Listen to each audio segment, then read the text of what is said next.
Mande meu coração, me mande a minha mala, me mande a estação. Minha Ituverava, sou o mesmo rapaz, bebi da cachoeira, tenho sede e quero mais. Minha Ituverava, música do carioca Ivan Lins e letra do Vitor Martins, ituveravense como eu, caipira com muito orgulho. Essa canção está entre as 150 melhores modas caipiras deste livro aqui, Música Caipira, do meu entrevistado, um senhor repórter, 65 anos de profissão. Eu diria que ele é a Meryl Streep do jornalismo brasileiro. Não tem ninguém mais premiado que este cara, uma referência para todos nós. E o mais importante, hein? Um caipira legítimo de Santa Rosa do Viterbo. Seja bem-vindo, José Hamilton Ribeiro, ao Provocações. Obrigado. Que honra e alegria. Que dois caipiras conversando e não tem nem uma garrafa de pinga aqui em cima da mesa, hein? Caipira bebe, né, Zé Hamilton? É, caipira gosta de uma pinguinha, né? Uma pinguinha de engenho, quando consegue, né? Quando consegue, cada vez mais difícil, né? É o quê? É para lubrificar a conversa? É para molhar a conversa, como eles dizem lá, para molhar a conversa, é isso mesmo. Molhar a prosa, conversa, né? O Zé Hamilton, numa época tão moderna, né? Tudo digital, o caipira ainda tem alguma coisa para ensinar para o povo da cidade? Olha, o caipira está muito pressionado, né? Porque o que resiste é o trabalhador rural, sabe? É o trabalhador rural, que também é cada vez mais raro. Tem muita máquina hoje, tecnologia, Muita máquina, né? muita tecnologia. Agora, o caipira, essa é uma dúvida que eu tenho, viu? Uma dúvida legítima. O caipira, ele é bobo ou ele se finge de bobo? Olha, o caipira, ele é um pouco, sabe, como ele vive no mundo restrito, então ele é um pouco ingênuo, vamos dizer assim, né? Um pouco ingênuo, um pouco desinformado. Mas ele tem uma sabedoria da terra, uma sabedoria da natureza, né, sabe? A gente, às vezes, passa uma temporada numa fazenda e tal, e não sabe que hora que a lua nasce, né? Que lua que é, sabe? E o caipira, ele é muito ligado nos sinais da natureza, né? Nos sinais da natureza que o influenciam e, de certa forma, o enriquecem, né? E é uma grande sabedoria que a gente anda perdendo. Logo na abertura desse livro que eu mostrei aqui, você pergunta quem é o artista que mais vendeu discos no Brasil. Sim. É claro que eu pensei, bom, é o Roberto Carlos, Sim. né? E não é, né? Não é. Quem não é. que é? Na altura que eu escrevi o livro, era Tonico Tinoco, sabe? Com 150 milhões de discos vendidos. Milhões. E, em segundo lugar, vinha o Roberto Carlos com 120. Agora, o Roberto Carlos continua vendendo muito disco. Claro. Então, ele vai ultrapassar o Tonico Tinoco. Mas ninguém pensa, né, que Tonico Tinoco é tipo Frank Sinatra, né? Exatamente. Sendo que Frank Sinatra vendeu disco no mundo inteiro. Exatamente, o Tonico Tinoco só no Brasil. Só no Brasil, e vendeu mais que, né, todo mundo, né, que o Axé, que a Xuxa, que o Roberto Carlos, né? Ninguém tem essa ideia, né? Ninguém tem essa ideia.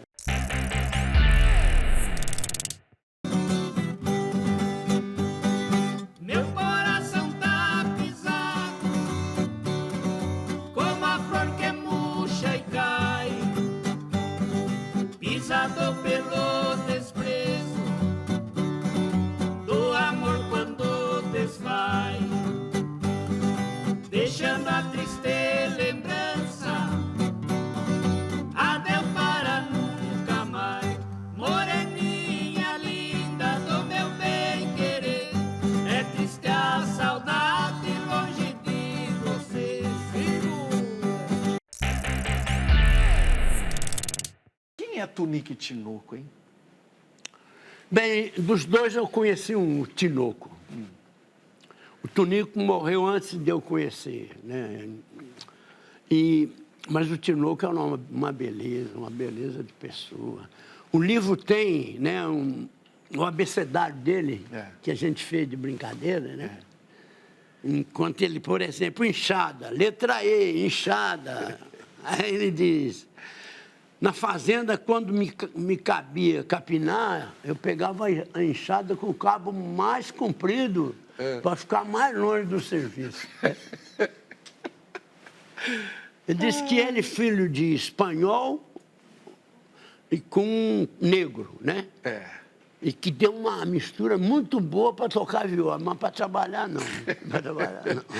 Agora, música caipira não é música sertaneja ou música country, não, né? Ah, sim. Então, uma diferença de música caipira e música sertaneja, eu acho que quem fez de maneira definitiva foi o Zusa Homem de Melo. Ele diz assim, música sertaneja é a música do sertão. E o Brasil tem sertão no Brasil inteiro, ou pelo menos tinha. Então, a música sertaneja, existe a música sertaneja do Norte, a do Nordeste, a do Centro-Oeste, a do Sul, né? Lá dentro do CTG, né? Sim. Música caipira do Sul. A paulista, que é a música caipira, né? Enquanto que a música caipira é exclusiva dessa região do Sudeste, né? São Paulo e Minas, basicamente. Basicamente, principalmente, né? Principalmente. Mas, então, a música sertaneja seria um armário com várias gavetas. E a música caipira é uma dessas gavetas. Uma dessas gavetinhas Uma dessas da gavetas. música sertaneja. Você acha que o caipira mudou muito? O caipira sumiu. Hoje nós estamos num mundo diferente. A festa está uma festa assim diferente, o povo está um povo diferente, os peão montando de boné, umas botinas esquisitas, tudo diferente. O peão mesmo assim, antigo, a gente não vê mais. Eles estão falando hoje, já não está cowboy. Inclusive, até na hora do rodeio, igual nas festas grandes, eles passam a música tal, country, não sei como é que é o nome. É, o negócio em country, sei lá, cão, não sei o quê. Zé, a moda caipira ela tem um quê de crônica, né? De narrativa do dia a dia. O cantor de música caipira é uma espécie de jornalista? O cantor não diria, mas o compositor, mas era um observador da natureza e do ser humano, né? Como todo poeta é, né? Quer dizer, se o Raul Torres, que é o criador da música caipira, o gênio da música caipira, se tem um, é ele, né? Tem vários outros, aliás, mas ele é o principal criador. Se ele tivesse nascido hoje, ele ia fazer outro tipo de música. Agora, ele nasceu no momento em que a música caipira era o grande manancial, o grande caudal por onde iam os poetas, os escritores, os românticos, né? Os grandes shows, né? Os grandes artistas. Os grandes artistas. Da viola e da música, né? E dessa cultura caipira, tem uma coisa que é o cara ser desconfiado, né? Ele ouve bastante. Ser desconfiado é uma coisa também de jornalista, não é não?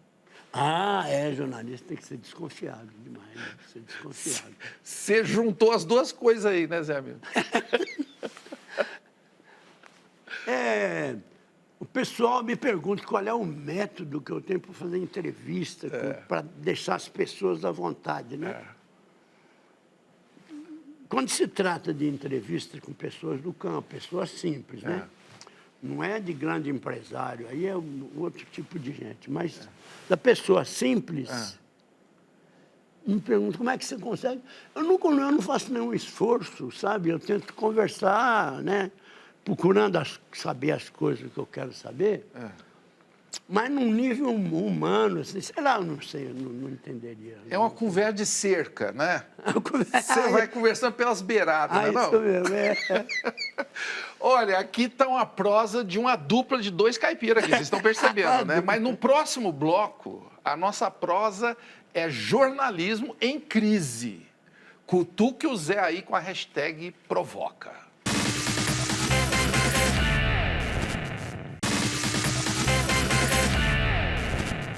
O O que leva o jornalista a uma cobertura de guerra é um pouco de vaidade, espírito de aventura, ambição profissional, denunciar abusos, injustiças e, após tudo isso, uma pitada de falta de juízo.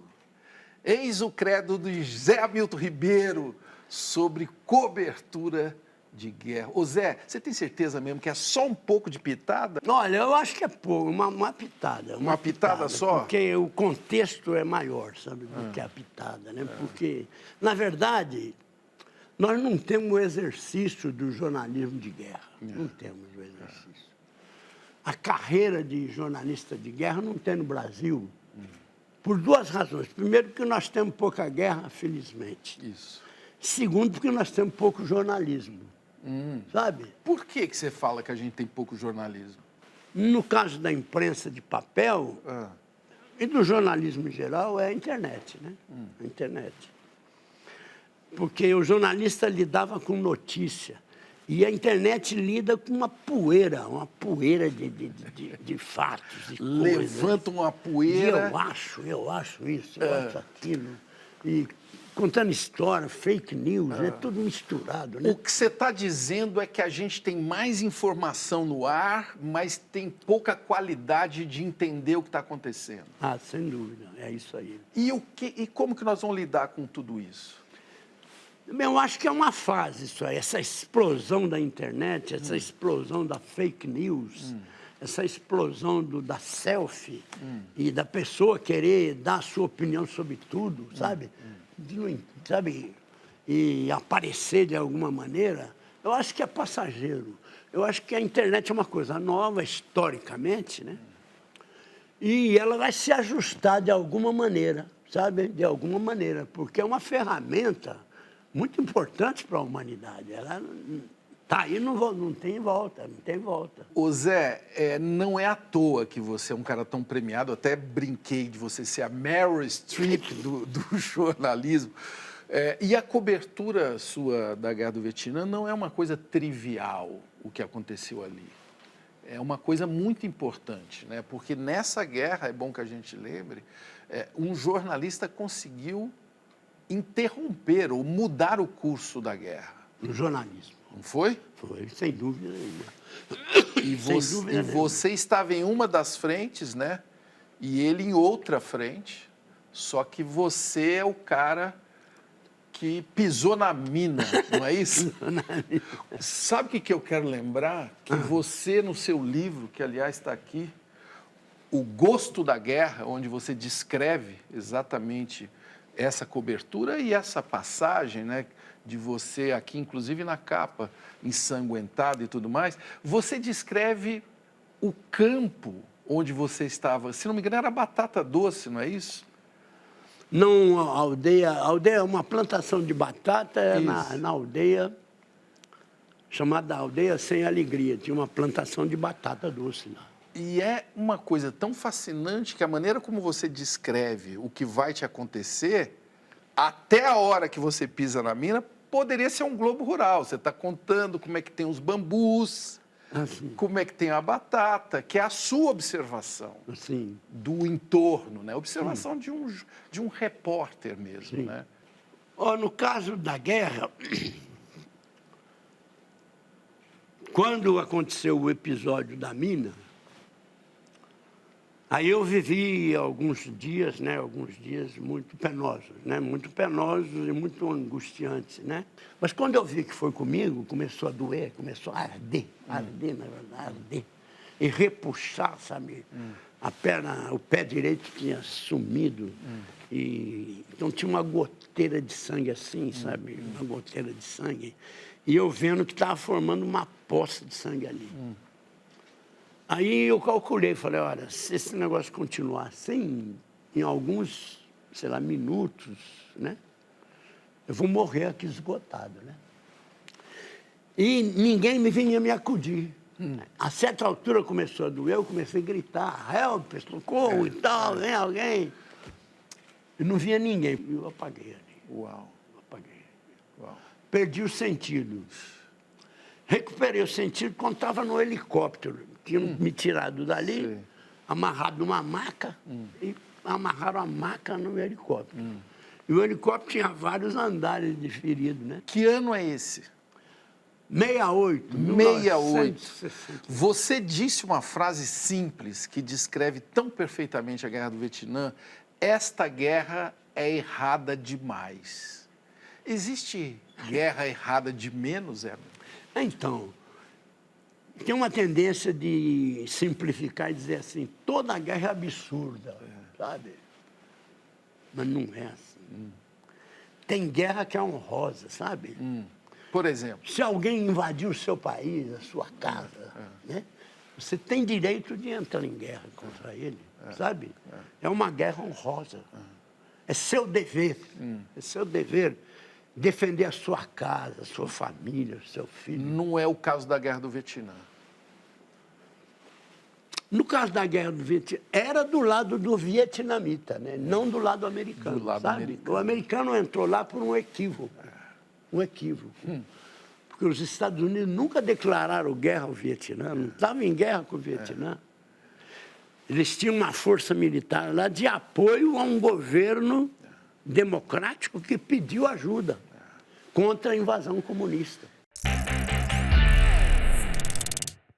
Zé Hamilton, tem o Gag Rock aqui para falar com você. Como o senhor enxerga os embates de narrativas jornalísticas entre jornalistas sobre questões polêmicas envolvendo a política brasileira? Ele pergunta, existe alguma forma da população filtrar qual narrativa informa a verdade? Ixi, Maria, hein? Essa é difícil. Essa é difícil, porque, em princípio, você tem que dar crédito para o jornalista, sabe? Porque o jornalista exerce uma profissão que depende da credibilidade do outro. Se você perde a credibilidade, você não tem mais emprego, sabe? Ô Zé Hamilton, a gente vê hoje muito jornalismo ativista, defendendo um partido ou até um líder político. Isso é uma coisa desse momento que a gente está vivendo ou sempre foi assim? Eu acho que sempre foi assim e é saudável, sabe? Por quê? Eu acho razoável que o jornalista que tenha simpatia por uma linha ideológica, que ele seja jornalista do jornal desse partido. Mas que fique claro. Que deixe isso claro. Deixe isso claro. Eu estou escrevendo isso porque eu sou desse partido, sabe? Eu tenho minha credibilidade de jornalista, eu não ponho em risco, estou escrevendo coisa séria, mas estou escrevendo isso porque eu sou desse partido. Se eu tivesse em outro, eu não escreveria isso. Isso, às vezes, não fica muito claro para o público. Né? Às vezes, o público, se o público não perceber isso, aí fica difícil. Mas é a o leitura. público ou é o jornalista que não deixa claro? Então, às vezes é o jornalista, às vezes é o jornalista que não deixa claro, né? Mas o público tem que ficar de olho, sabe? Isso é importante, né? Várias fontes. Você não cansa dessa profissão, não, Zé Hamilton? Você está com 84, esse garoto está indo agora fazer uma reportagem sobre tamanduá, pelo interior do Brasil. O que te anima a ser jornalista? Olha, basicamente é o seguinte, porque é a única coisa que eu sei fazer, né? E eu tenho uma lista de assuntos de reportagem, né, para fazer. Quando eu faço uma, eu tiro aquela e ponho outra, para manter 10. Né? Tem algumas coisas que eu tenho sonho de fazer, né, reportagem, né? Ah, Zé Hamilton, você é uma lição pra gente, viu, Zé Hamilton? É isso que eu tenho para te dizer, mas no próximo bloco, o papo é campo, o papo é agro. O agro é pop ou o agro é tóxico? Vem aí com a hashtag Provoca.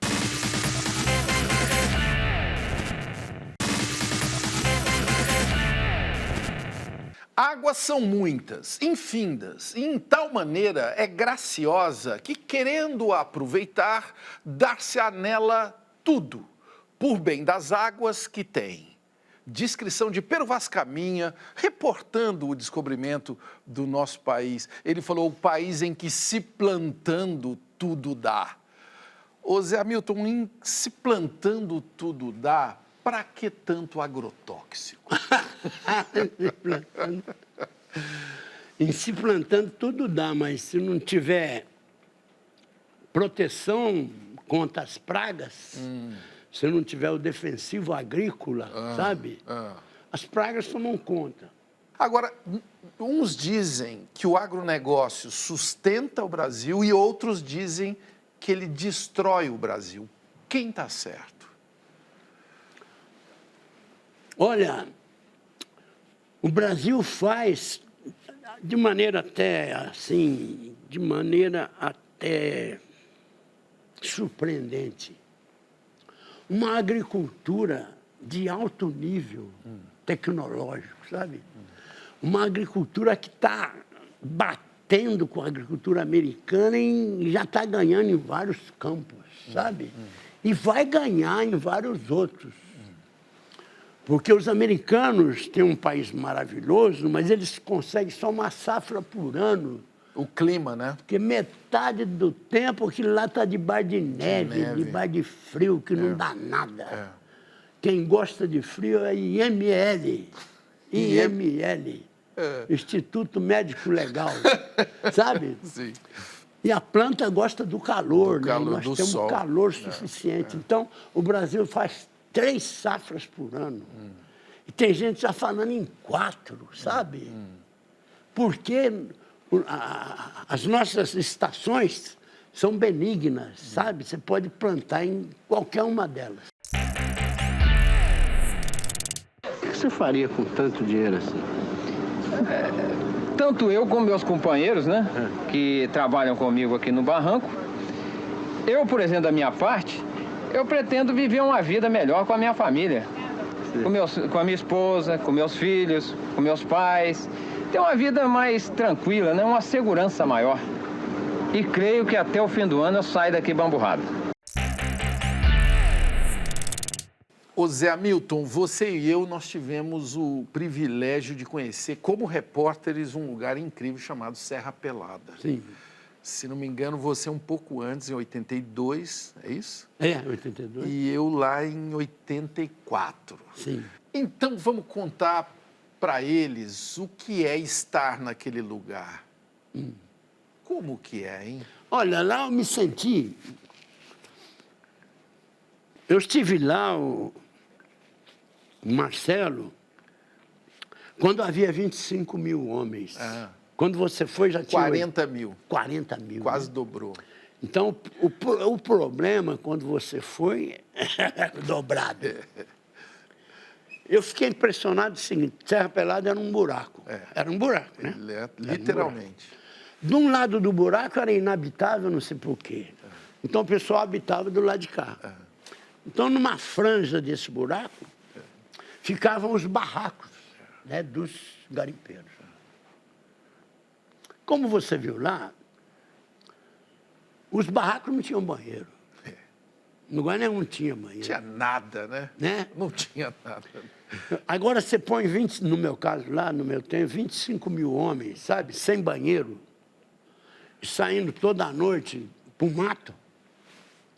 Depois de certo tempo, sabe, há uma saturação do material, enfim, eu não quero ser muito óbvio, mas olha, aquele cheiro era o cheiro de Serra Pelada. É um lugar fascinante. Numa cidade onde só habitam homens, é normal que exista o troca-troca. O troca-troca é uma troca de mercadorias que acontece aqui nessa esquina, ó.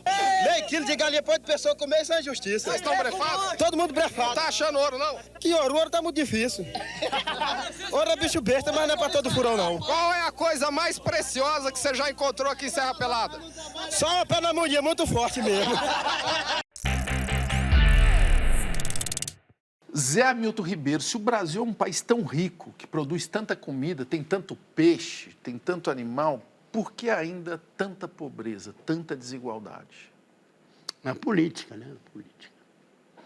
A política é a coisa mais importante da vida de um homem em sociedade, né? Não é? O exercício da política, que é um exercício nobre, é uma função nobre, sabe? A pessoa se dedicar ao bem-estar do outro, teoricamente, né? Então, esse pessoal está desgastando demais a figura do político, mas nós dependemos dele. Porque dizia o Ulisses Guimarães, a turma reclama do Congresso, fala mal de deputado. Mas país que não tem Congresso, que não tem deputado, é ditadura. E a ditadura é sempre pior. É sempre pior. A democracia, com os defeitos que ela tem, é sempre melhor do que uma ditadura que tem um imbecil ditando ordem e mandando matar pessoas, né? Faltou uma última pergunta para eu te fazer aqui, muito fácil. José Hamilton Ribeiro, o que é a vida? A vida é um bem que a gente recebe da natureza, rapaz. E tem que cuidar dela, né? Todo dia, que nem uma plantinha, tem que cuidar dela para tentar vivê-la de maneira digna, né? Até quando puder, né? Mas é um bem que a natureza nos deu, né? E que a natureza vai depois dar fim também à nossa vida. Então me diga o seguinte, o que é a vida? Isso, Maria. Aí tem que chamar o departamento de filosofia da USP inteiro aí. Mas não saberia dizer. Ô Zé Hamilton, eu sou seu fã, você sabe disso. E como fã, eu sou obrigado a te fazer uma última pergunta. Eu posso tirar uma selfie com você?